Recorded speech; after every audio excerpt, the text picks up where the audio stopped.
Now that we know how to calculate the determinant of a matrix, we're going to see now how to determine the inverse of a matrix. And just as the determinant applied to 2 by 2 matrices, this method of the inverse applies only to 2 by 2 matrices. So if we have our 2 by 2 matrix, A equals A, B, C, D, then its inverse, which is generally written as A with the power negative 1, that's A inverse, is equal to 1 over the determinant of A. So you see why we need to be able to calculate the determinant times, this is called A transpose. So the state that is A transpose, which is simply this matrix, but we're going to make a few modifications. A and D are going to switch places. So D goes here and A goes here. C and D remain in the same position, but they change their signs. So C is positive, so it becomes negative. B is positive, so it becomes negative. This will become clearer as we go through our examples.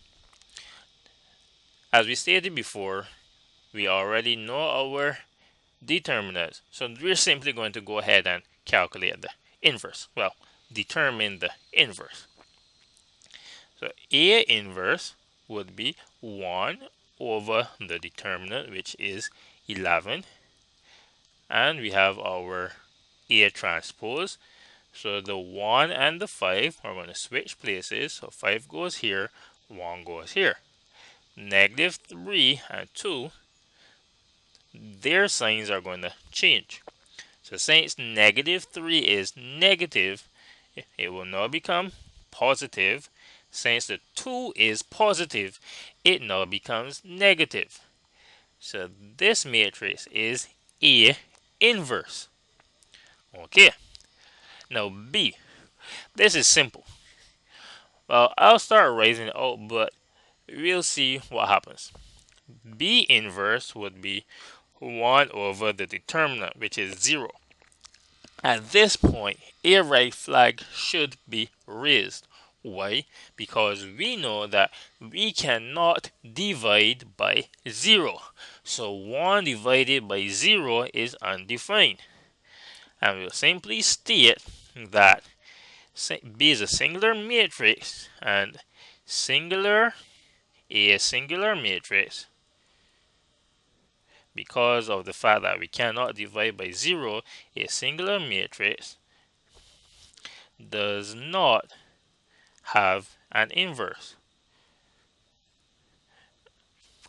And that should make sense. So singular matrices are special. They don't have an inverse. Okay, let's look at C.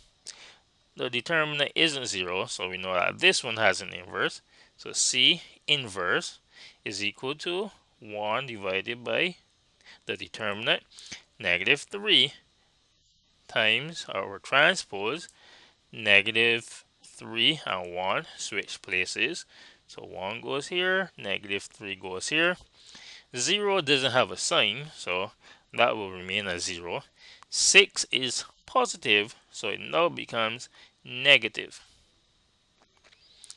Okay, that's C inverse.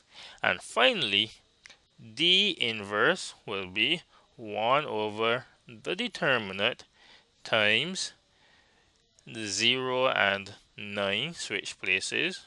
This is for the transpose.